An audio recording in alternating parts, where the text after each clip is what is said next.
are you wearing? A Canadian tuxedo. Canadian I'm a hockey player. Let's go Blues. Let's go Blues. Let's go Blues. To all you Blues fans, we're bleeding blue with you. Let's go Blues. Let's go Blues. Let's go Blues.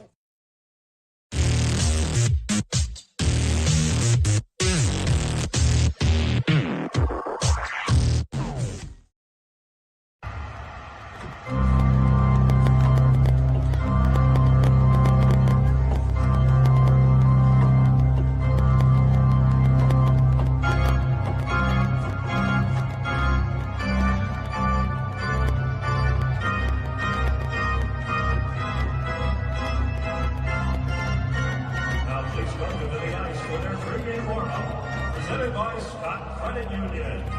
Yours. Your Blue Note fan report. Yeah, I screwed it up. Thought I was in the studio and I wasn't. That's okay. Hey, how we doing, Justin? Pretty good, man. How are you doing? I've just been kind of recovering from my injury that I've got, since the last time we did our show. Yeah. That was something crazy for sure. Yeah, that happened right after the show, didn't it? Yep. We did the show on Monday, and Monday night I was out walking, and then I get hit and ran by a car while I was walking on the sidewalk. So that sucks, man. I hope you're okay. Yeah, it's been 2 weeks since we did a show. So some of you know, some of you don't. I'm coming home. I'm coming back to St. Louis for about a month. Well, the total trip is 6 weeks, about a month in St. Louis. And in order for me to do this, I've been like really, really working. I've been working 60 to 70 hours a week driving Lyft, right? Trying to earn all this money I need, for the plane ticket and the rental car and places to stay and spending money and all that. So that's why we haven't been doing shows. But what we are going to do now, it's not going to be, it won't be full on until maybe the second month of the season, until November. But we are going to change our format a little bit. And you and me talked about this. Sunday nights, either 7 or 8, I don't know the time yet because of the time shift, because we don't time shift here, right? We will do our weekly show that will mainly be just you and me talking about the week, right? If there is a guest, we will try and do a separate show later in the week. We don't know days yet. And do a second weekly show as needed for guests. On top of that, I'm still going to do at least 1 to 2 games a week as where we're doing the reaction shows, right? And that's going to hopefully give people a little bit better view. And okay, they know where to find us, right? They're going to know when we're on, where to find us. Not as organic as it's been, and you were right about that. No one knows. Oh shit! All of a sudden, Guy's on, or I didn't know Guy was on. So this is going to help a little bit. And then on top of that, the last time that we did this, we had our buddy Corey on, right?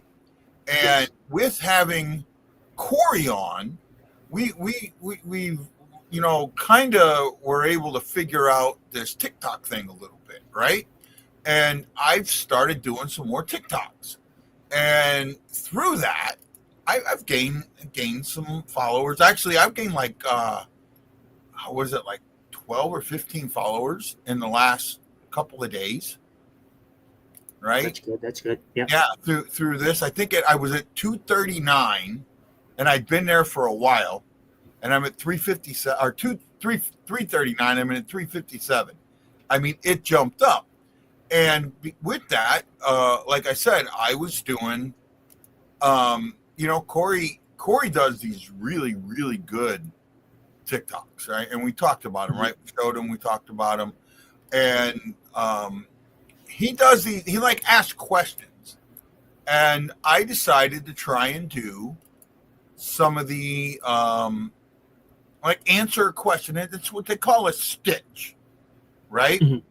Yeah. And these stitches, some of them work well, some don't. When I do the stitch, I hear Corey's voice, but when I post the stitch, I don't hear Corey's voice, right? Here is one of, I'm going to play one of the stitches that I've did with Corey. I'm trying to make it work. You won't hear Corey's voice right away, but then you'll kind of hear my voice and see it. So here's this one of the stitches that I've done with Corey.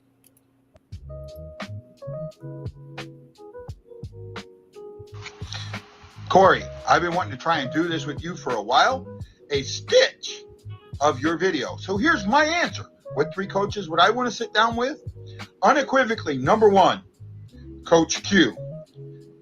Some of the best teams we ever had were under Coach Q. Number 2 is Brian Suter. Brian Suter played and coached in an incredible time, and he's the first Blues coach that coached Brett Hull and knocked his feet off the desk and said, you can be better. And he was. And finally, there's no question about this. And I regret that I never got the chance to talk to him or bring him on my show, but it's Bobby. Bobby Plager played and coached, and he was an original Blue, and he coached the Blues, and he was with the Blues for the organization for forever. I regret that I was never able to get to him. Thanks for letting me do this, Corey. Well, there's that one. Now let me see if I can get the next one to play. Here we go. Hey, Corey, great topic. I loved your mask with the exception of the Ryan Miller one because I just can't get on board with Ryan Miller. Mask is okay, but Ryan Miller wasn't. This is my favorite mask. This is possibly the first Blues mask that was painted. Ed Stanowski wore this during his brief stint with the Blues. It's an incredible looking mask, and this is what started where we are now. The Blue Notes, opposing, the eyes. I don't think you can get any better. This is a replica of that mask, and I actually have pictures of this mask that were signed by a bunch of an alumni. Might send that to you later. Hey, Corey, thanks for letting me do these stitches, and sorry if they're a little messed up. Can't figure out how to make your voice work, but I'm trying. This is Guy, the Hawaii Blues fan for the BlueNote Fan Report, saying aloha mahalo, and I love these topics. And what I want to do is I did a thank you to Corey, and I'd like to show that video, if you don't mind. Is that good, bud? Are you still with me, Justin? Yes. Sorry. I'm still here. Yes, yes. That is fine. I like to mute myself so I can get the audio and make sure that nothing is coming through on my end. Okay, no problem. Yeah, for sure. Go ahead and play that. Thank you.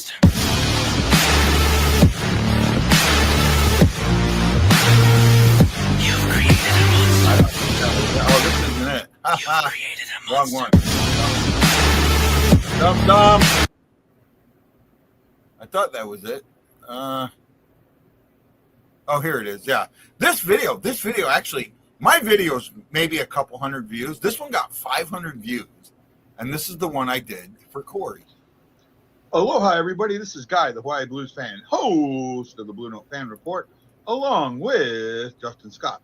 I just want to put a big old shout out to my newest friend, and I love all the stuff that he's doing on here. I've been on doing TikTok for 3 years now, and I've got just over 40 subscribers. This guy's already at 500, and he's been doing it for 5 weeks, a couple of months. That is STL Hockey Fan 1, Corey Young. He's been on the BlueNote Fan Report. He's done a shout-out to the BlueNote Fan Report and some other stuff. I just want to say thank you, Corey, for being a fan and a friend of the BlueNote Fan Report. Aloha, Corey, and thank you. There we go. Those are the ones. There we go. Corey did a shout out video to us, right? You know, he what he did a video that was what podcaster shows do you watch? And we were the number one he talked about. And I just appreciated that. And then in today's promo, I called us our number 2 favorite because he said my first is, and then at the very end he says, and my favorite is. So I'm thinking we're number 2.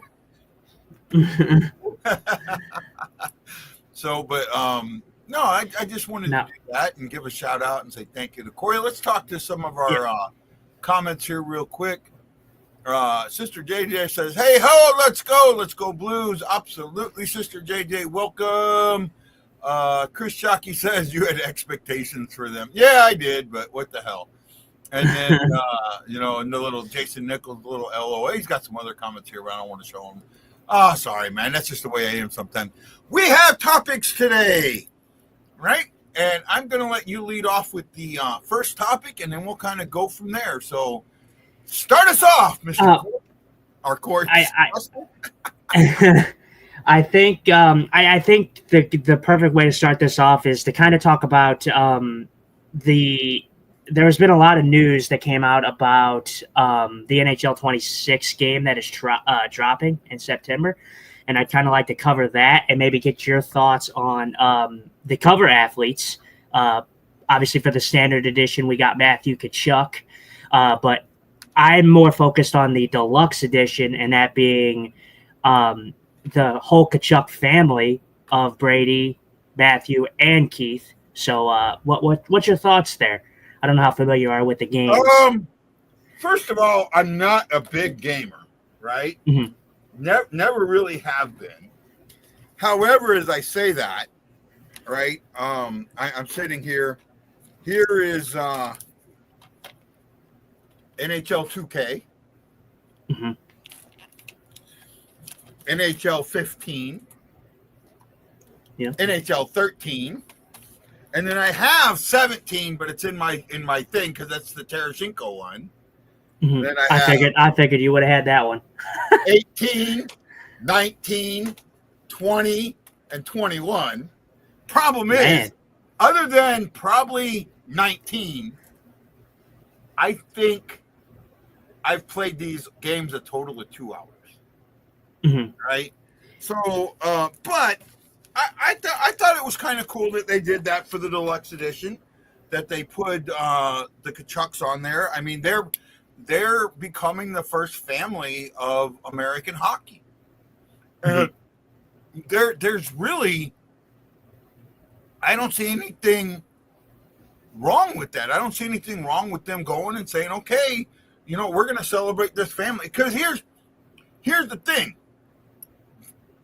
We had a Tkachuk on the team, on the Blues, within the last 4 seasons. Do you know who it was? No. Just tell me. I mean, I probably will know when you tell me. And I'm going to feel real stupid because I just blanked out. I know his name, and I can't. We got him from Philadelphia. It was the trade that Corey Krug was supposed to go over from Philadelphia with, and he blocked it. But I can't. What is his name now? Hayes. Oh, Kevin Hayes. Yeah, right? Kevin Hayes. Yeah. He is a nephew of Keith Tkachuk. Mm-hmm. Right? They're related. He's related to Tkachuk family. Right? Yeah. Yeah. So that's what. So what I was all getting to is first family of hockey. Put them on. I got it, and I'm fine with it. I think it's cool. I like that Keith showed up in a Blues jersey because there's other jerseys he could have worn. I think he was with the Flames for a while. I think he was with Phoenix for a while, which is no longer with us. But and I think there might have been one other team he was with. So for him to use the Blues jersey was kind of nice. Yeah, I think obviously I'm not going to tackle this situation now, but it kind of leads into another kind of form of discussion that people could have, because I love that the Tkachuks are on the cover, and honestly, I'm not surprised to see a Florida Panther on the cover of the game. I mean, I think if you win the cup, I mean, there's a high possibility that someone on that team should be on the cover. I don't think that should be the case all the time. but I do think tackling a certain situation here would be nice. I would have loved for them to possibly honor Johnny Gaudreau and Matthew Gaudreau, and I understand that it's a touchy subject, and they're not here anymore, and we're getting into that a little later in the show. Yeah. But I feel like it would have been nice to have them go out there and say, hey, let's go out there and honor those two brothers on the cover. The Kachucks are the Kachucks are there, and they're going to be there, and it's something that could have happened. But I'm also on the spectrum, I'm also on the side of I'm okay with the Kachucks. That's not like I'm saying oh no, it's not the Kachucks, but it's definitely an option that they could have went out there and done. I think first of all, I think you're dealing with a couple of different things here when it comes to that. First and foremost, I think Gaudreau was already on one of the covers, right? Yes, but then I look at the games, and Austin. How many times has Austin Matthews been on the cover? I've been on it once, right? I don't think anybody's been on the cover more than once. I could be wrong. No, I don't think that's right. I'm pretty sure because I remember seeing, or was it was somebody. I don't know if it was Matthews or what, but I think there was somebody not too long ago. I can't remember all the covers off the top of my head, but there has been players that have been on the cover more than once. But I just thought that it would have been a good tribute to have for them. I know that they put something in NHL 25, honoring, the Gaudreau's memory and all that. But I think having a cover, that'll always be there would have been a nice touch. While I get that, and the other part of what I was trying to get into was Meredith Gaudreau, and I don't want this to sound negative, and it's not, has been and will continue to be extremely protective of Johnny's name, right? She is not going to let his name or his memory be used for anything other than to promote his name and his legacy. Yeah. Right? And that could be seen as a little gratuitous, right? I get where you're going, but I do think that it could be seen as slightly gratuitous. And I don't think she would have allowed it, to be honest with you. I could be wrong, but that's just my thought process there. And I think that's actually a good point that you bring up, because I remember even telling you when I told you about this topic and how we were going to bring it up and how we were going to talk about the the cover, and I told you that I wasn't going to sit here and glaze EA as a company, because I really don't I'm not sitting here and telling anybody in this chat to go out and spend money on this game, because I've played the games. I have experience playing the games. I played the games for many years. The company of EA. And I'm sorry, but I told you I was going to be raw and I was going to be honest and genuine. The company of EA they've gotten into this lazy state. They're very lazy when it comes to, putting out a new game every year, and they put in the least amount of effort possible. So what they do is they go out there and they put old features or old animations, old modes in the game, and then write it off as something new. The company is very, very lazy. So this is not like a selling point to me. It's not like, oh, we're sponsored by them or nothing, but it's like they take ideas that they've already done and try to show them off as new and just put a price tag on it. Here's the problem with NHL franchise, right? The best one ever was NHL 94. And to put out a game that good, that early in a franchise, really, and I had that game. I have it on CD-ROM. Can't play it, but I have it on CD-ROM. it was a game that had one cheat code, and all it did was make the goalies bigger, but it didn't change the game's outcome, right? You had to really, really, really play the game.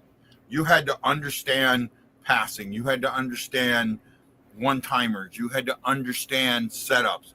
It wasn't fancy, but it was raw, and it was really good. And I think the problem is now, because the game has gotten so offensive, that they've had to try and make, adjust to that. And I don't think it's possible. If I could, you said that you're not much of a gamer, and I think that this is where I think our differences can kind of lie. I think 94 is great. It's a great example. Like, obviously you played it, I've played it. It's a good game, but the problem with the NHL franchise now, it's what I said. EA is too lazy, and the reason that they're too lazy is because they have no competition. The only NHL game that is made is by EA. If EA had competition to go up against, they would have to step up their game for people to buy their product. There's people that love hockey that will always spend money on the game, but that's not just because it's a good game. That's just because they have no competition. Yeah, Windy, our buddy Windy says the best NHL video game is honestly NHL 04 or 14. Okay. I was going to say 14 is a great one too. 14 is a very good game. I would say 13 was good. I think wasn't 14 the first one that really incorporated the complete Xbox stick, the Xbox joystick, to where you could use one of the sticks would move the stick and the puck, the other one would move the player, and then you had the active shooting where if you drop back, drop forward. That I think that 14 was like the first one that did that.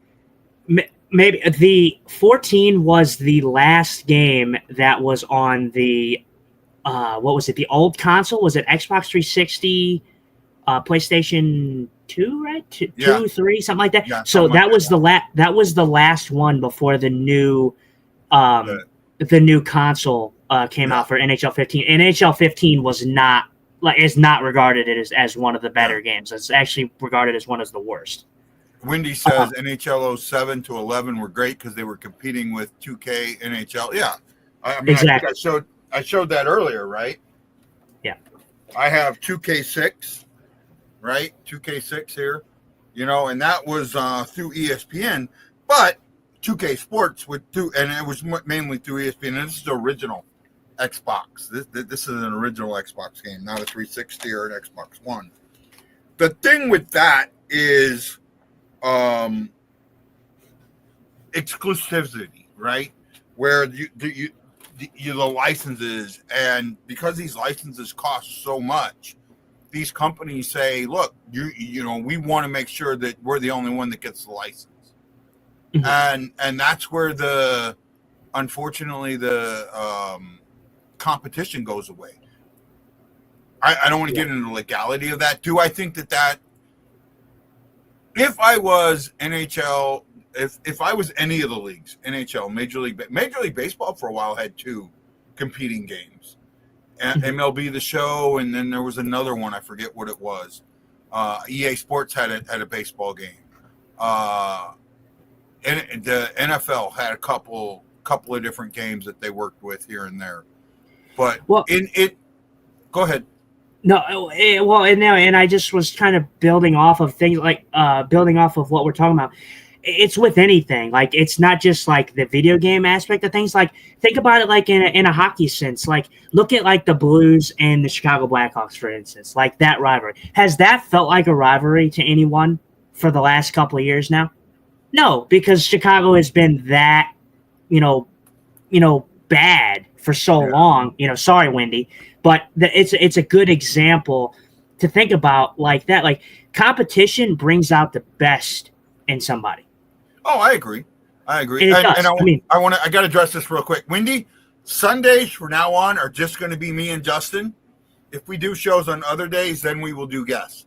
That is something that we've talked about, and that we're going to try it that way for a while, so we can kind of stay on topic and not let me get as wild as I get.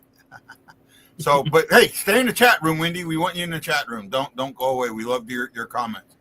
And let's get into we talked about this a little bit. Let's get into our next topic as we're moving along here. Can I actually? I don't mean to stop you because I didn't mention because I wanted to talk about like the release date and all that. So for NHL 26, the release date is September 12th worldwide. If you order the deluxe edition, you get it a week early on September 5th. So that is, I just wanted to plug that. So, because we're talking about it. So I wanted people to know if you're going to pre-order it, what decision, for what you get, you can look up. I wrote down what comes with each edition. I'm not going to go over it. It's a little too lengthy. You could just go look it up yourself. If I was buying the game, I would buy the deluxe edition. You get more, for the buck.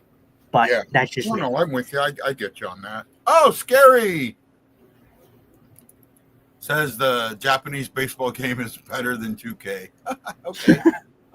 Wendy says, I hate that the game has the Kachucks on the cover. What? Well, I mean, that's what we've been talking about. Why do you hate? And just you can answer it in what's your reason for hating that the Kachucks are on the cover? Just because Keith Kachuk's a blue, or is there some other reason for that? To me, you're talking about the first family of American hockey right now, and that's because you got the Hayes brothers, and that just to me it's the first family of hockey. So what's your thought process on that, Wendy? As we move into our next topic, and we talked about it a little bit. This is right around, and I don't remember the exact date, but this is right around the first anniversary of the death of Johnny and Matthew Gaudreau. And it's not a huge topic to talk, but it's just some reverence. A little memory. The tragic way that they passed, and not only that, the way the story broke. I was upset with how that story broke. Mm-hmm. Right. And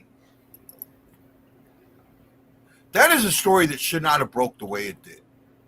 It really shouldn't. That is one that it broke on Twitter or X or whatever you want to call it. Mm-hmm. And I forget the name of the reporter that kind of put it out there. And then Tim Peel put it out, and it really expanded from there. Right? Mm-hmm.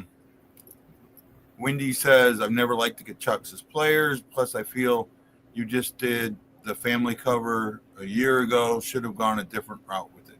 What do you mean they did the family cover a year ago? I thought a year ago was the women's hockey, wasn't it? Wasn't that last year? That was 24 was Trevor Zegras and Nurse. What's her name? Sorry. What was it? Didn't last year celebrate women's hockey? Oh, the Hughes brothers. The Hughes brothers. The Hughes brothers was this year's cover. Okay, the special edition. Yes. For 24. Okay. Or actually, I believe so. Yes. Yeah. He doesn't warrant getting a game cover. You talking about? Well, I don't have a problem with Gaudreau getting a game cover. Put it this way. Don't. Yeah. Put it this way. Put it this way, Wendy. Honestly, it's like what I said before. I am not surprised that a Florida Panthers on the cover. And if they were going to choose a Florida Panther, I had no doubt in my mind it was going to be Tkachuk. I mean, Tkachuk was always going to get a cover at some point. They might as well just make it now. But I mean, there's always multiple candidates to put on the cover. But usually when you're talking about a cover, they don't usually put anybody like that's out there. Like usually they pick the obvious answers. A Cale Makar, a Nathan McKinnon, a Steven Stamkos. They pick the stars. I mean, that's just how it works. I mean, they really don't get creative when it comes to covers. They never have. Barkov over Tkachuk for the Panthers. I kind of agree with that. To be honest, I would. Hey, I love Sasha Barkov, but I love Barkov, but honestly, I am not surprised at all that they gave it to the Kachuk and the Kachuk family. For me, and Guy, you should know this. I've talked about this before. I don't like Florida, and I don't like the Panthers. I think the Florida Panthers are probably the dirtiest team in the league. I really do.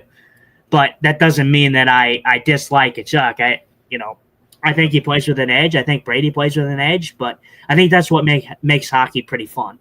So. Oh, I agree. So back to the Gaudreau thing with Johnny passing. Like I said, my biggest thing, and this is what the hockey media in the Northeast has done this a couple of times now. They have released stories before they should have been released.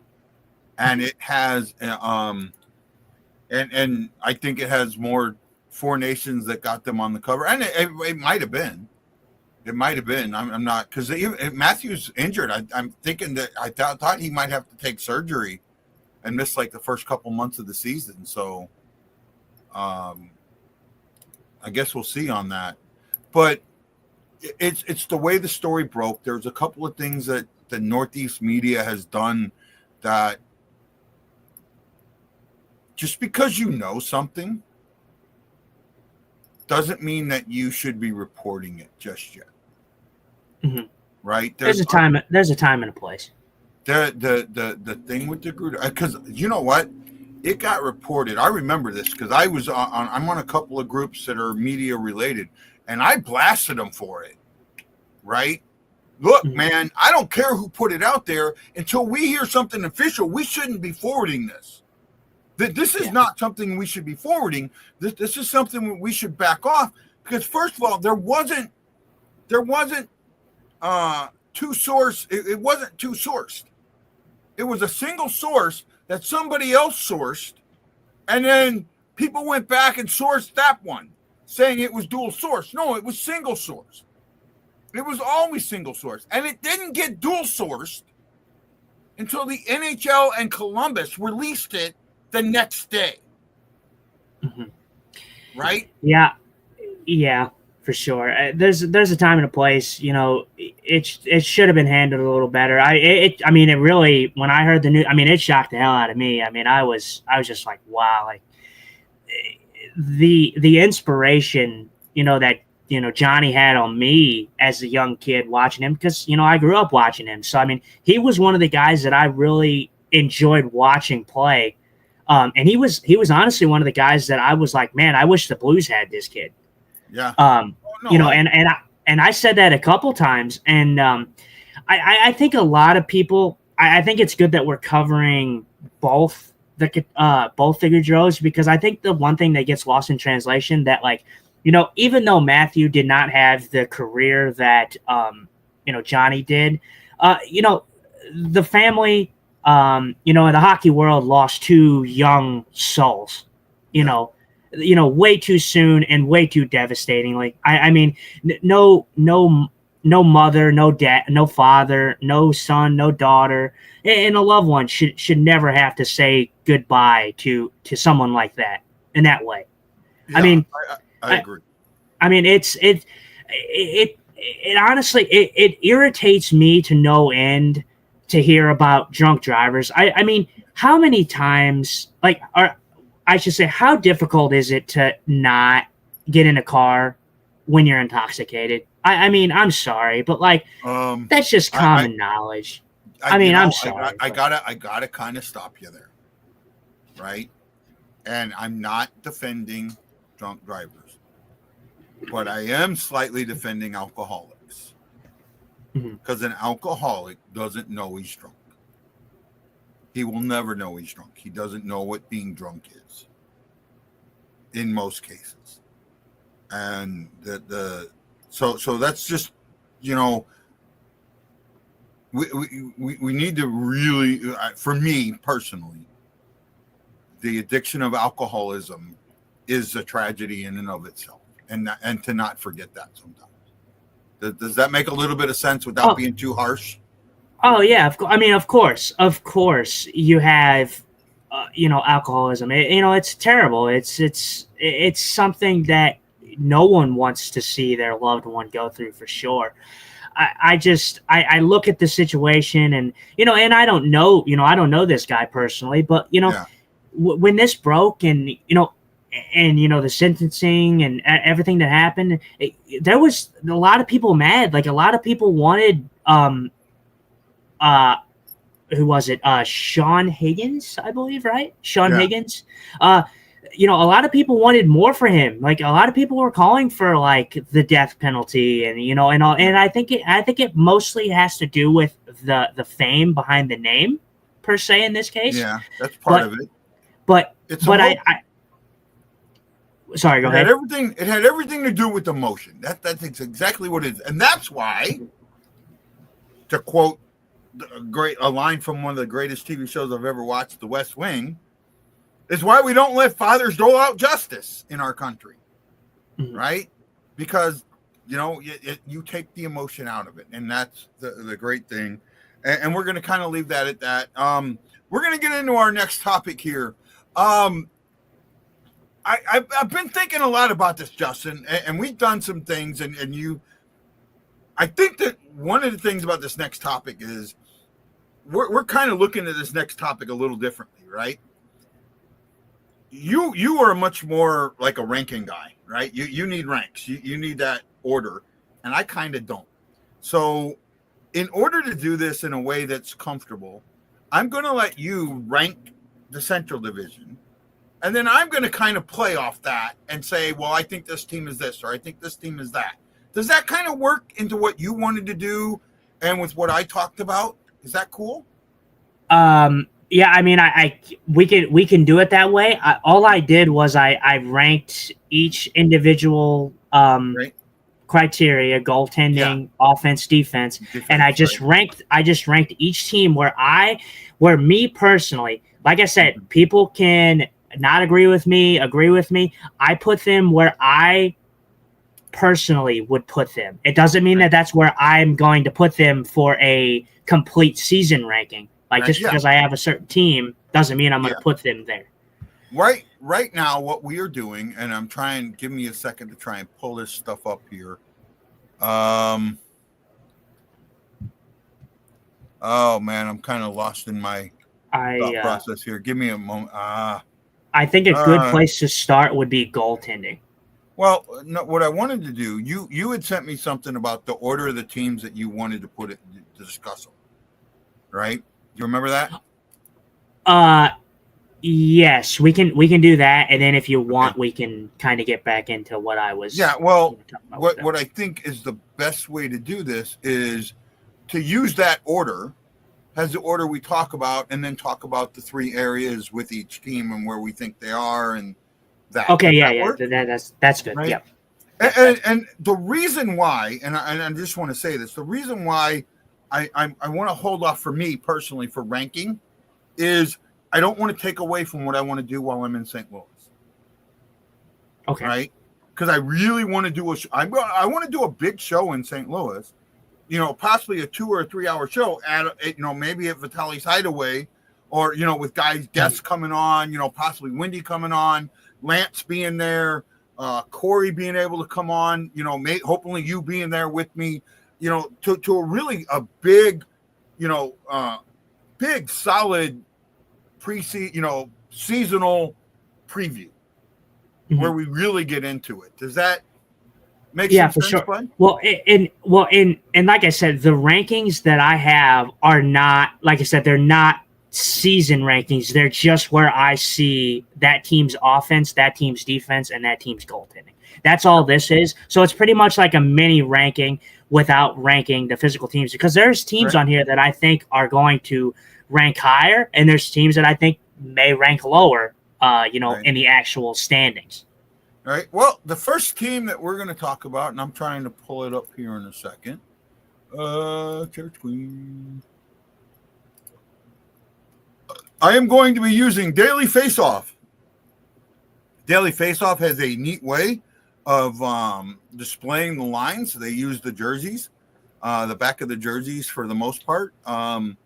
Couple of them, they don't have, like, if a player is new and doesn't have a number yet, you know, they don't have the number for the player. So we'll kind of do that. We'll talk about the first team that we want to talk about is the Chicago Blackhawks, right? Yes, sir. I'm trying to figure out the best way to do this. I think we can kind of put it like this and see it. So we'll go over the lines for the Blackhawks real quick.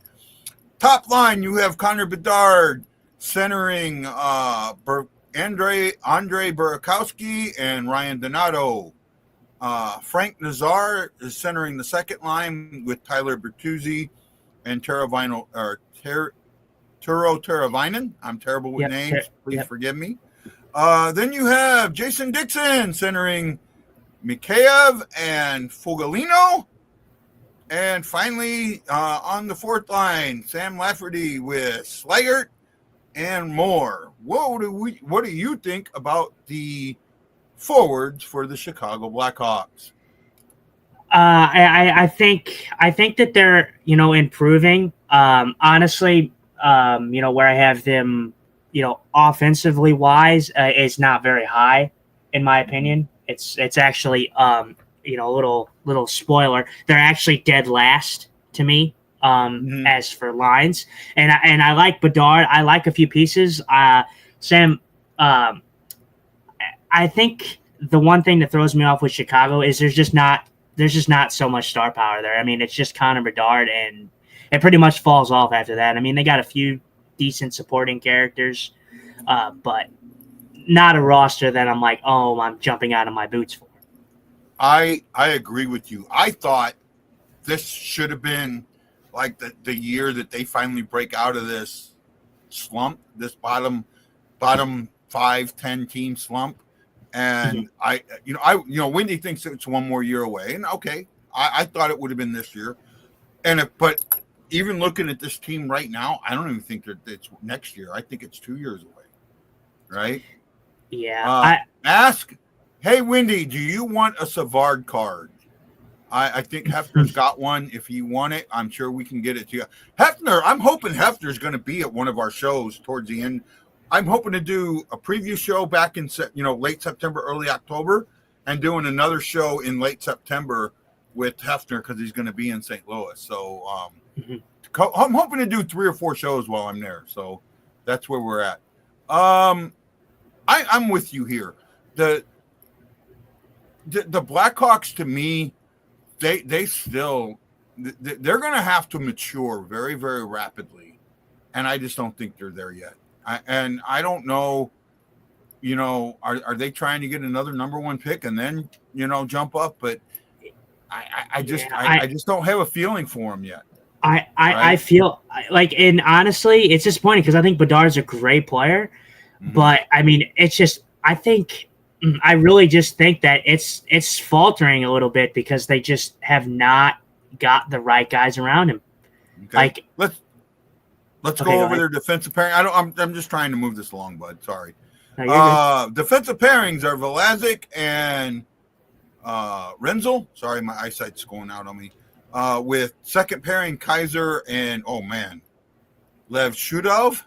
Oh, I couldn't pronounce that name if my life depended on it. Final Del Mastro and Murphy. What are your thoughts on their defensive line? I'm sorry, Wendy, but I just don't see it, man. Like they're dead last for me in defense as well. Their team is just not something that I'm crazy about, to be honest. Especially their defensive core. I'm not crazy about it at all. I know. Wendy, you are drinking Kool-Aid, buddy. You're drinking that Kool-Aid. Frank Nazir is going to be a 65 to 70 point player this season. Bedard is looking at potentially 100 points in the way he's changed his offseason training and has built up and gotten bigger. He's still 5'10", 5'9". He's still a small guy.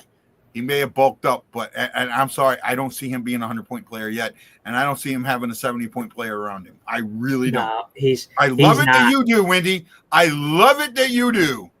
I respect you, Wendy, and I appreciate the bold take on that one. But Connor Bedard is not. I'm sorry, he's not getting 100 points with Ryan Donato as his right winger. I'm sorry, it's not happening. Yeah, their goalies are Spencer Knight and Everett Soderblom.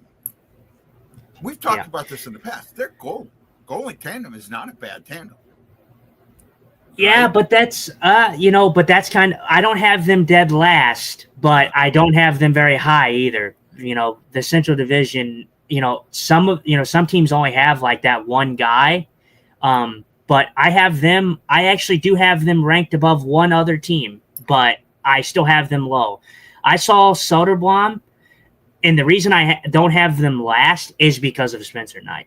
Spencer Knight, I actually do like. He is a pretty good goalie. But as for goalies, I don't have them very high either. I talked about this before when we started ranking goalie tandems and didn't get through it, but there are three teams in the Central that I cannot separate the team in front of the goalie tandem. Mm-hmm. With most of the teams, I can separate. With the Blues, I can separate Bennington and Halfer from the team in front of them. Mm-hmm. I can separate Ottinger from the team in front of him. I can almost separate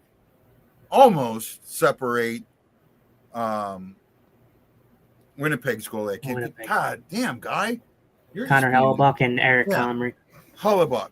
I can almost separate, but not completely.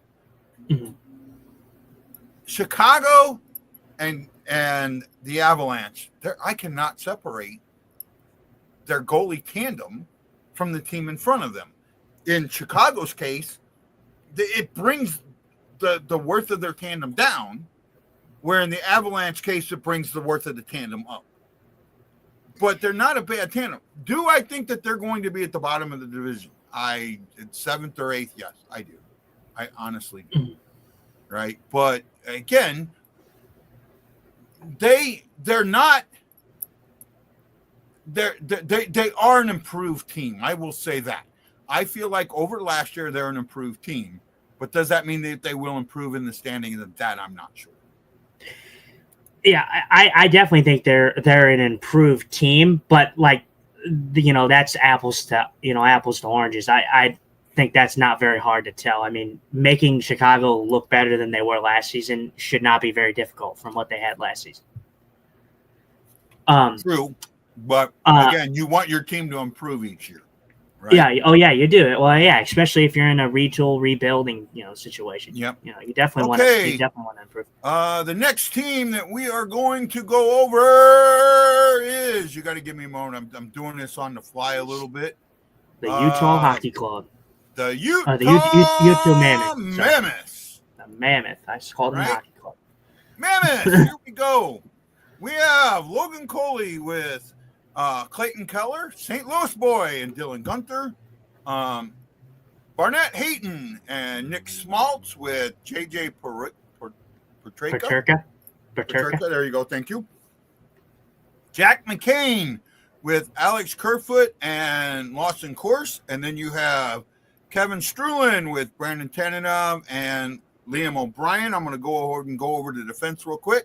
You have Sergachev with Marino. Ali Mata with Sean Derzuri. And Nate Schmidt with former Blues number 1, our first round draft pick, Ian Cole.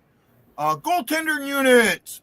They've got Vomika with Varchek. What is your opinion of the Utah Mammoths? The Mammoth, I really like the first one. I mean, I really like Clayton Keller. Clayton Keller has always been so fun to watch for me. And they got, Logan Cooley.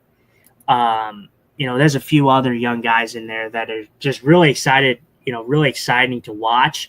The Mammoth are interesting because they always seem to be a team that everybody's like, oh, they're going to be in the playoffs. oh, they're going to be in the playoffs. Like everybody's like saying, oh yeah, they're going to be in the playoffs this season. I don't see it. I like the team. I like that they're getting better. I still don't think that gets them over the hump. As for Utah, I know we were talking about like offense guys and you switch, so and so's offense. The way that I had their offenses is, and we'll tackle this when we get to it, but I actually had them above one other team that you said that you wouldn't have them above. And I'll explain that when we get to that team. Yeah. But I like the young core. Like I said, I don't think it makes them a playoff team, but I think that they're an exciting group to watch, if that makes sense.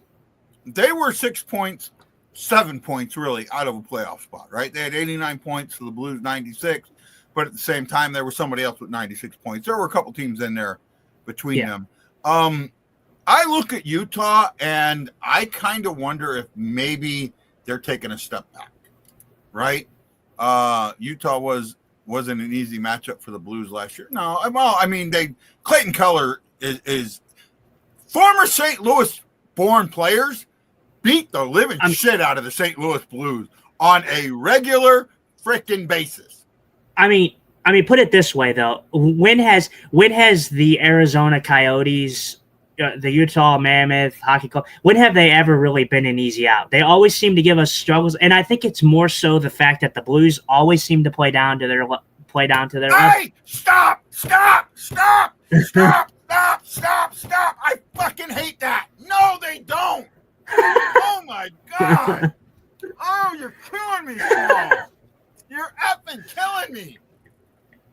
Don't take the route of, oh my God, we play down to them. We play down to the bet. No, we don't. If you go and look at what our winning percentage is against the lower teams, we do not play down to them. There are times where it appears that way. What happens is that lower team goes, oh my God, we got to beat these guys, and they play on their best behavior. And that's why it's a misnomer. Stop. Yeah, I do agree with you, but there is times where it does feel that way, where it feels like they do play down to their company because you know that they're better than the product that they put out on the ice. I don't know how many times I think Schmaltz kills us too. Oh, Schmaltz does, yeah. Yeah, I think there's an issue, and this is why we don't never finish a fucking topic because I go off on. There is something that most people do not understand about the NHL. The difference from the top team, the best team, the Winnipeg Jets, and the worst team, which was what who had the number one, or who had the worst record in the NHL last year? Was it the Chicago? San Jose Sharks? No, the San Jose Sharks, right? Mm-hmm. When we look at this, the Winnipeg Jets had 116 points, and the San Jose Sharks had 52 points. And we go, oh my God, the Sharks suck. They were horrible. We are looking at this under an electron microscope. We are looking at this at the most basic, I mean, really, really super zoomed in. There's 700 players in the league. Out of 8 billion people, 700 play in this league. The difference between the San Jose Sharks and the Winnipeg Jets is minimal. You take 2 players off of Winnipeg and you put them on San Jose, and they're almost even.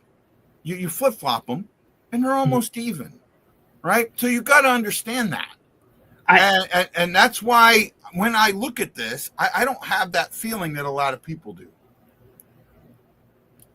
I definitely get where you're coming from, because it's like they're all NHL players. That's the thing. And I do get that. But like I said, I wasn't talking in a case of like all the time. I'm just saying that it does feel that way sometimes because you know how good that team is. But yes, you are right. Those teams that are on the lower end of the skill tree, show up on, some nights, and, you can't take credit away from them. I do agree with that. And it wasn't like every night kind of thing. It was just here and there. I just, you hear it. it gets repeated so much that people start believing it's true. And that's why I had to stop and say something. And I'm getting called out here. Our buddy Corey, lots of laugh. I love your passion, guy. That's like, damn, fuck up, wouldn't you please? I know what that means, Corey. Chris Shockey says, I don't know, sometimes you do take play as hard, at least to start a game. And that, I will give it, that is slightly true, but they come back. That other team is still getting up, right? Mm-hmm. And it's not, you might think, but I mean, come on, these guys are professionals, so I'm not buying that. Okay. Everybody's professionals. Yep. The next team that we want to talk about are the President's Trophy winning, second round losing. Boy, we got lucky in the first round. Winnipeg Jets. Hang the banner, fellas. We beat St. Louis in Game 7. With Mark Scheifele. No, that's the Predators. That's not the Jets. Scheifele with Velarde and Connors. I'm sorry, dude. That right there is a hell of a line. Scheifele is. I'm going to get beat up for this, and maybe you agree with me. Scheifele is probably the most underrated player in the league. In the league, right? Go. Oh no! He's a good player. I mean, I think there's a lot of underrated players. I mean, we have one of our own. I mean, I think Robert Thomas is one of the most underrated guys in the league. So, and he doesn't get enough credit. I really don't think someone like Robert Thomas gets enough credit. I think Scheifele does get credit. I don't think he gets as much just because of the lack of success for that team in the postseason. Mm-hmm. But I think that, he is a good player. I don't like Mark Scheifele. I think Mark Scheifele's a bitch, if you want me to be honest. But, he's a good player. Yep. Second line, the reason Wendy is a Winnipeg Jets fan is Jonathan Toews coming back from injury. Will probably be the most improved player or the comeback player of the year. Cole Perfetti with Gustav Nyquist. I wonder if Toews is going to be able to put the minutes in for a second line, but that's not a bad line. You have Niederreiter with Namaste. Namaste, my ass. I can't say that name. Nemestikov with Iafallo. This is the lineup of guys never going to be able to pronounce a name right, so just fucking right. With Barron, Kuparty, and Kopecky. Defense is Morrissey, DeMello, Sandberg, and Ponick. The Punk. Every time I hear that name. Chris Kerber is so great. I mean, it almost sounds like he's saying Neil Punk when he says Ponick. You got Hayden Fleury with Luke Shin. Shin is the brother that he's the brother that has more success with less talent. Then their goalies are Hellebuck and Comier. This is the team. Commonly, whatever. This is a team that, like, when we talk about goaltenders here, I have a harder time separating the team in front of them from the goaltending tandem. They have their top two lines, in the last couple of years were just outstanding. But the back, they overuse Hellebuck. And that's what brings that tandem down a little bit for me. This team is taking a step back this year. There's no doubt about it in my mind. They're not winning the division again. They are not scoring 116 points. They are taking a step back. There's no doubt in my mind about that. None whatsoever. However, wouldn't surprise me if they won the President's Cup trophy again and won the division. I'm okay 100% telling you right now that the Winnipeg Jets will not win the President's Trophy. Like that's not gonna. I'm sorry.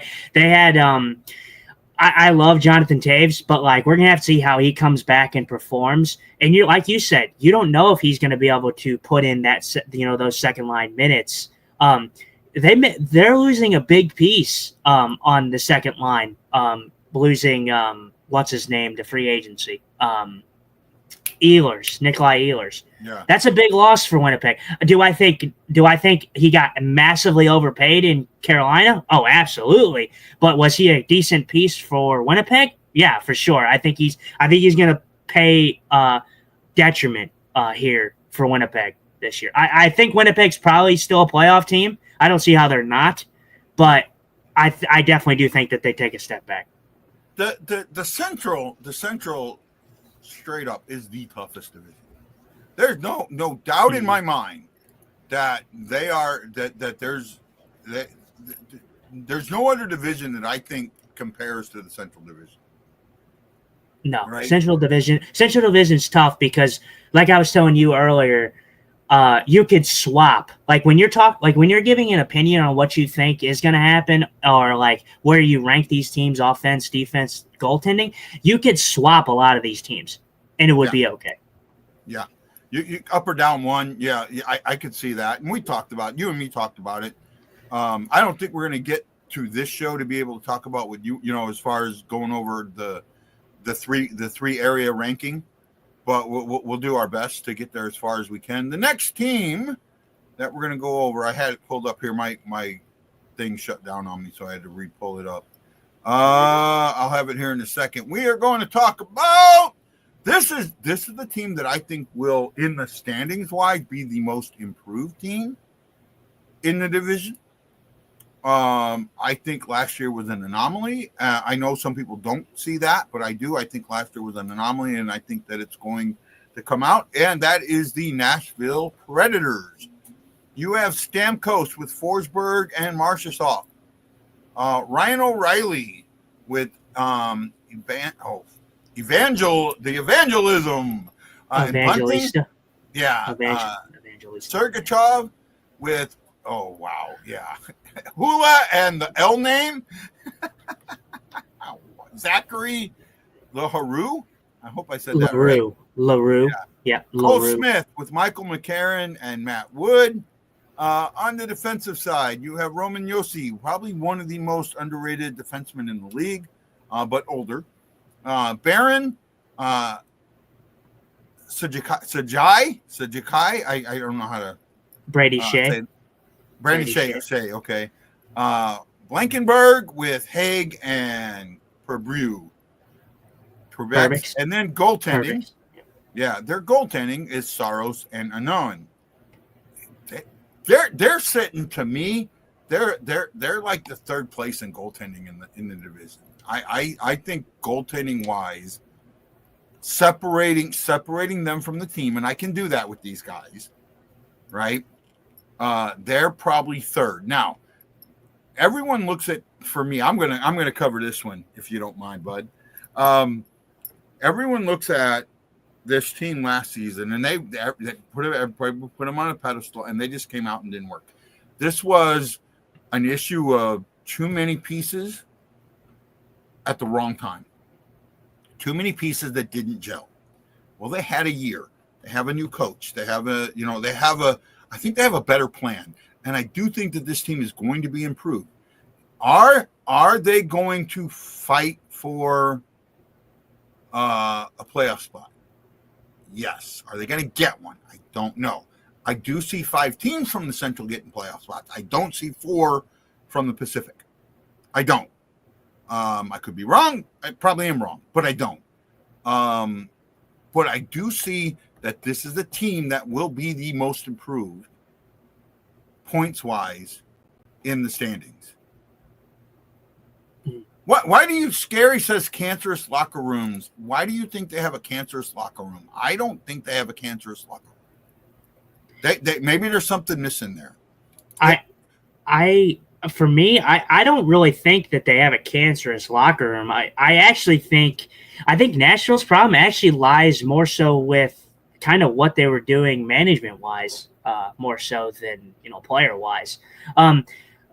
and I think we'll kind of touch on this eventually when we get to it, because I do want to kind of reach what we were going to kind of come full circle on. But we'll go. We'll just name them off real quick. We won't go in depth into them.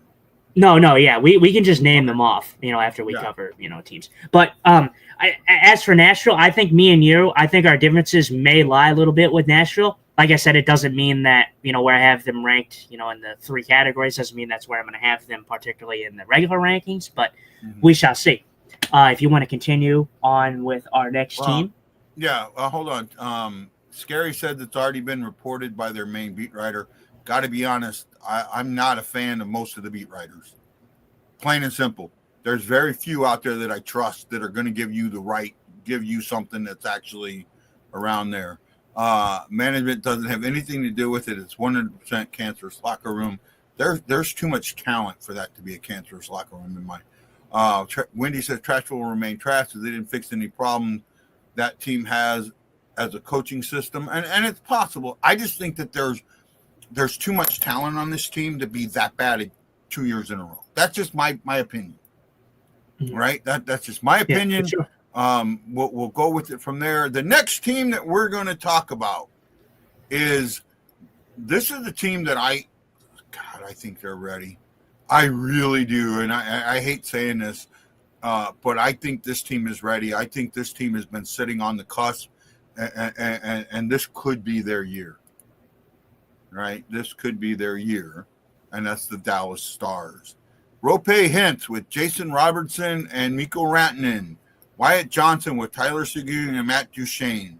Sam Steele with Marvin Burrock and Jamie Benn. Fosca with Radik Fosca with Blackwell and Back. Their defense is Heiskanen and Lindell, Harley and Labushkin.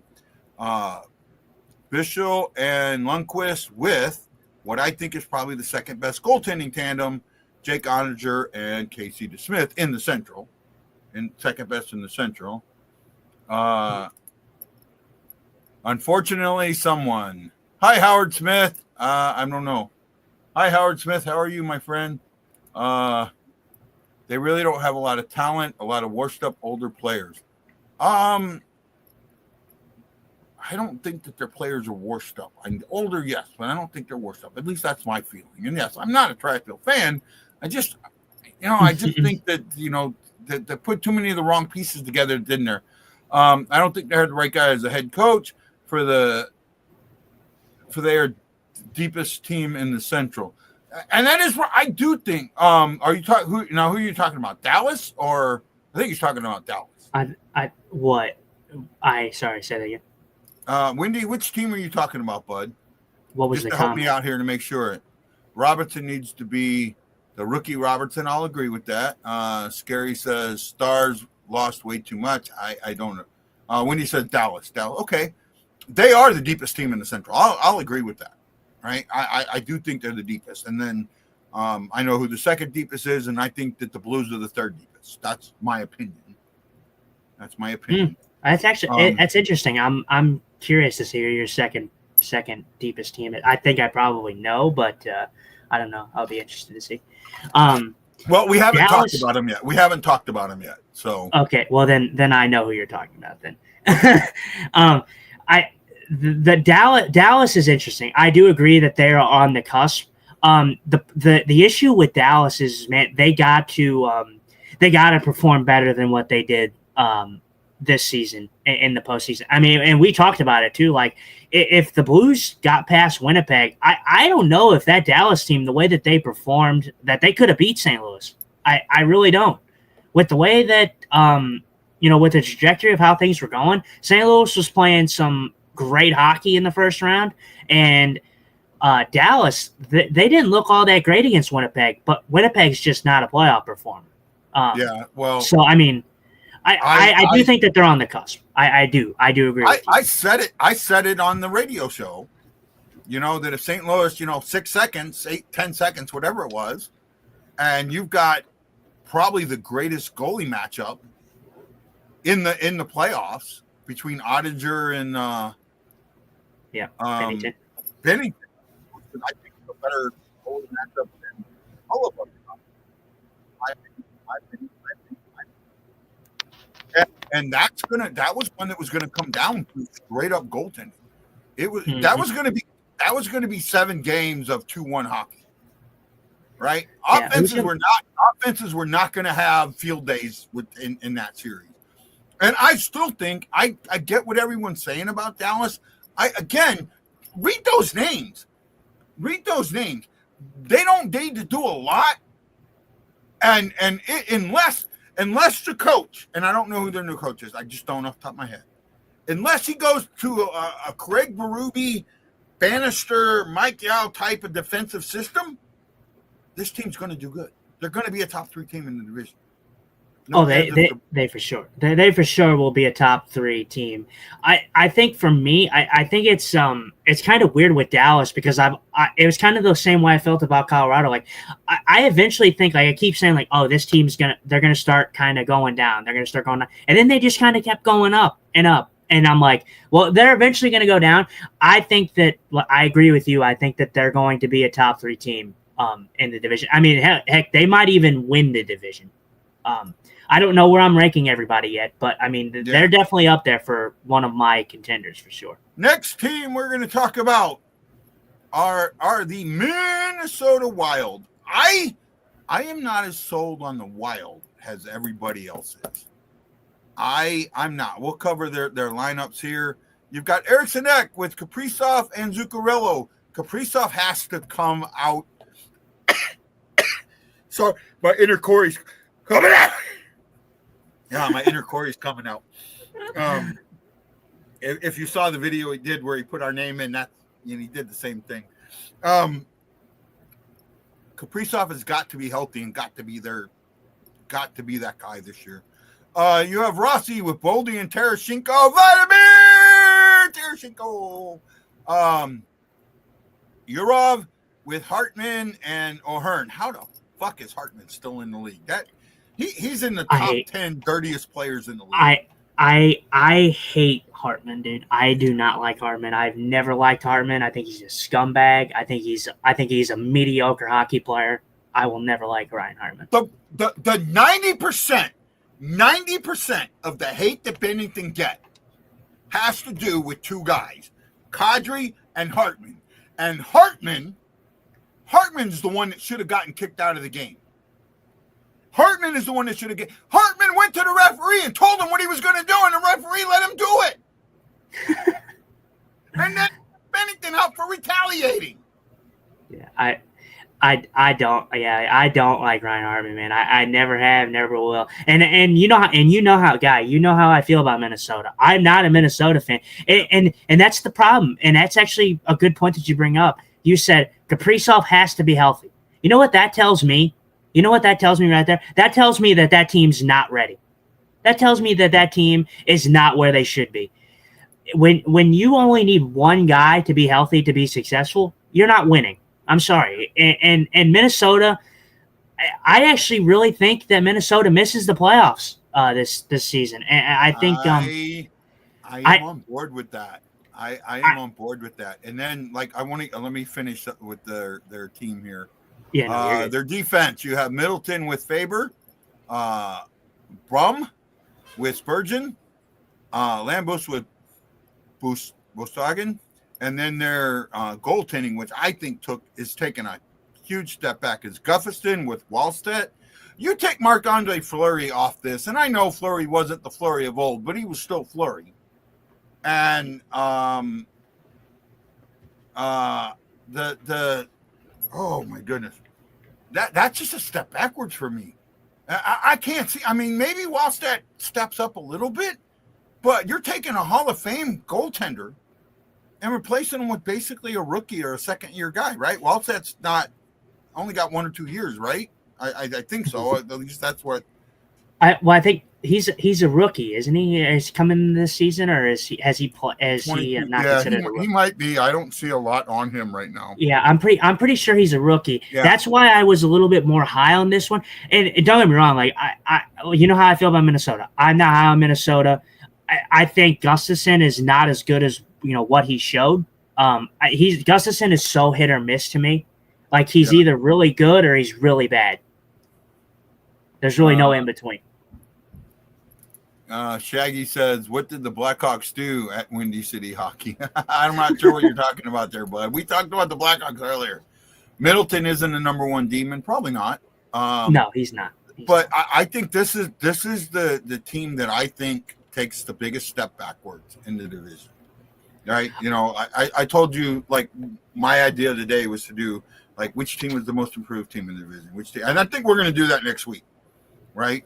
We're gonna list a bunch of categories and, you know, which team's most improved, which team's least improved, which team's got the best offense, best defense, worst defense, best goaltending, worst goaltending, best power play, worst power play, we might do that next week or in 2 weeks, right?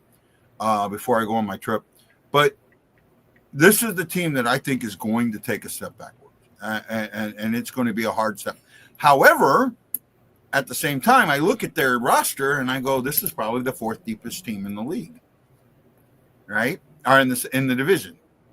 Right? We said that Dallas had the deepest team. Right?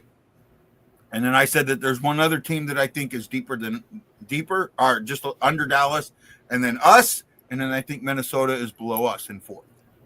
Right? Yeah, and I do agree with that. But not for the reason of like, oh, I truly believe that. I just think that as for teams that are deep, I think Minnesota just has the luck of the draw right now. Because, I mean, like, when I separate the three teams that I have at the top for deepest teams, they're, like, completely above the rest. So, like, Minnesota's there, but not really. Like I said, I'm not high on them. The problem is, Shaggy, if they stay the same, that's taking a step back because there's teams below them, they're going to take a step forward. Right, and that's why I don't think they can say the same, because like I said earlier, and I don't know if you were here for it. I think 5 teams from the Central get into the playoffs. I just think that the Central's that deep, and that the Pacific just doesn't have it yet. At least that's my opinion, and I'm sticking to it. Right. So the next team that we're going to do is the team that I think has the second deepest team in the league. And there's one other thing that we'll kind of talk about with this team is the Colorado Avalanche. And, you know, before I get into the lines, there was a thing, and you sent it to me about comparing the Avalanche logo to the Blues logo. Yeah, right? it's the jerseys. Yeah, the jerseys. Yeah. I gotta tell you, I got it. And anybody, God, this is gonna make people throw up, especially people that know me. I kind of think the Avs logo is really good. Right, I think it incorporates what the team means. I think it's colorful. I think it's a little busy, but not completely busy. And I don't know. I kind of like their logo. To me, their logo would beat the Blues logo by just a tad, because as great as the Blues logo is, it's still simplistic. If they did a few things, like especially this year, taking away the border color, that takes away from the logo for me. Not putting the St. Louis in the logo takes away from me a little bit, right? So that, again, okay, I know you probably disagree with me, and you're more than welcome. So go ahead.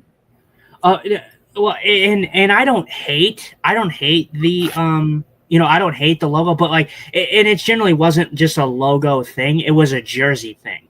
And and honestly, you'd be surprised, Guy. Like, there was a lot of Blues support. I mean, the Blues won in that vote. Yeah. So I mean, I really do think a lot of people like the simplistic. I heard a lot of people call the Colorado jersey ugly. And gaudy, and it was more so about the jersey, not so much the logo. And I think another thing that gets kind of lost in translation, that like, we're not really talking about the history, and I think it could be and should be in topic and discussion when you're talking about this stuff and ranking them and putting them up against each other. But I think we're just talking about at the eye. When you look at both jerseys, which one do you prefer? Obviously, I'm a Blues fan, so it might be a little biased, but I like the Blues jersey. I think the Blues jerseys